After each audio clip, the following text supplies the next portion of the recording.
So here we go. We are going to be doing Arcade by Output. It's a new synthesizer that's just come out.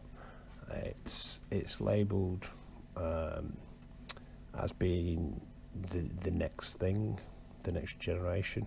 In fact, not next generation. It doesn't say that on the website. So let me be fair and tell you what they actually say it is. It is a loop synthesizer with new content delivered every day and tools to transform it all so it sounds like you. It even works with your own loops. So it works with your own stuff.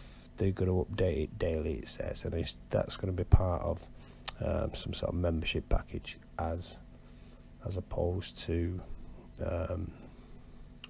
paying for all the samples separately. You just get them free every day.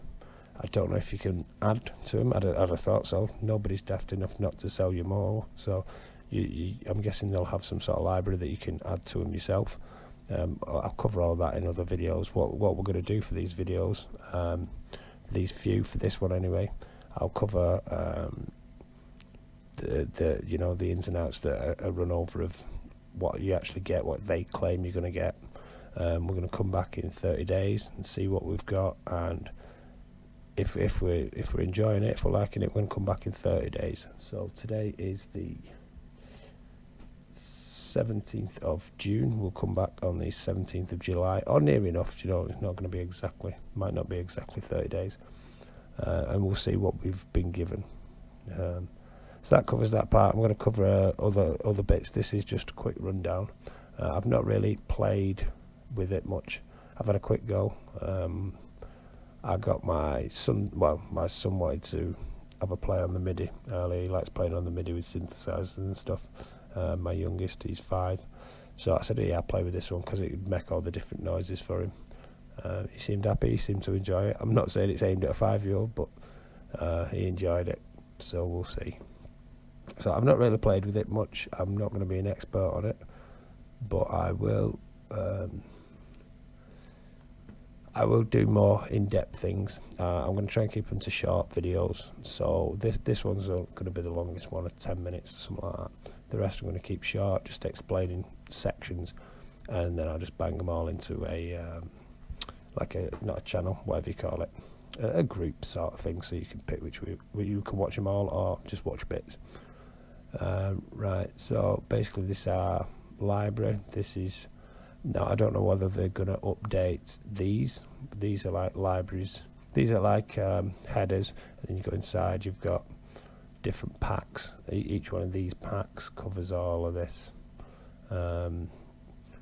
It says there's 20. I think there's 15 of the others. I think, yeah, 15 of them times 20. Do the maths. I'm not working it out right now. Is it 300 or something like that? No, it must be more. 300 or 3,000. Anyway, so we will look at how these packs, how we download them and stuff on another one. But basically we've put something in. The white keys, they represent the white keys in the middle, and I assume would work with your keyboard like they do in Ableton, depending on what DAW you have. I don't know how it all works with other DAWs, but which brings me on to, I'm going to be doing Studio One number 4. I'm going to have a play with that because I've never used it before. I've never tried it before. I've never really even seen any videos of it, so it's going to be like a first attempt, a first look for me, see how easy it is, just for a bit of fun, really, see what the difference is, see whether I can intuitively pick things out, considering I've never seen it before. Anyway, so that's for another time as well. So I've shown you how that works. Kits, yeah. So there are all your kits, I guess. I don't know whether you get to keep them, how it works in not copyright, ownership, should we say. I don't know whether you get to keep them. I'd assume so. You'd hope so, wouldn't you? I don't know if well, I shall find out what happens when you finish with it as well. No, I don't mean that. What am I on about?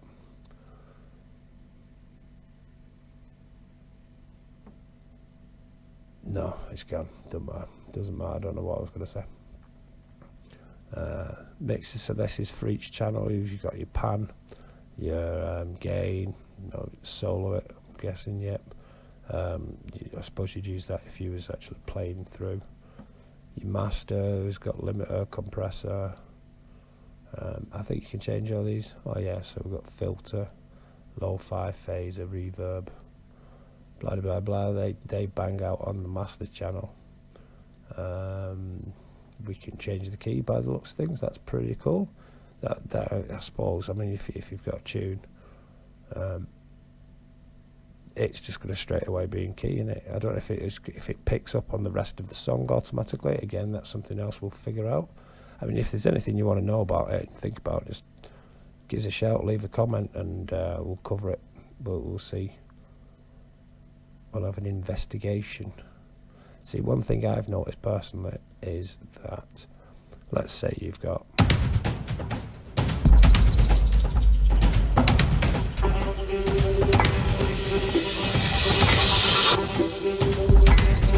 use that loop, right? And you record it in. Anything you do in your DAW then is going to affect all them sounds, innit? So we're only ever going to be using one, really. So we'd record this, then we record, and then we record, all on separate channels. So then we can influence each one. So are the effects in here going to be enough that coming out of the end we don't need to touch it? Because that's essentially what it has to do if we're going to use it within our DAW, really, doesn't it? Because, well, it does if it's all going to be an all-in-one. If we're going to have to use it as single lines, so we've got that on a line, that part on a line, which I think we'd all prefer, or most of us would anyway, so that we've got more control over the elements. I mean, even that, I know people who just they'd have that in a DAW and spend weeks playing with that and still not be happy. Never mind with it all at once. So that's something in it. Is it going to be good enough that we don't need external effects, external VSTs, or not? And is that going to suit everyone? Don't know. If we do have to use separate lines, then kind of what's the rest of it doing? Because it's just become a sample line. Really? It doesn't matter if we could play 1,000 parts at the same time. If we're still all going to export it as a single line, it might as well just be a single sampler. So then begs the question, is the synth itself actually doing much when we could just get the samples and tweak them ourselves, get our own sample, bosh it in, and then tweak it?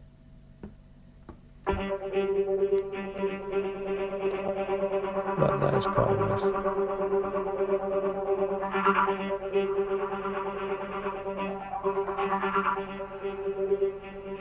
I mean, the effect is nice, but are we going to want to tweak that? You see, that's what I'm thinking. And you can't tweak them all at once, can you? So if I've got that playing and that, when I do the effect, it's going to affect both of them. I can't tweak just one sample, can I? Or is that something I'd do in editing?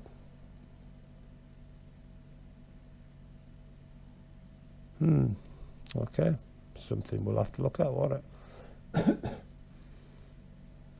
Or maybe something for you to decide. Maybe that's not the idea.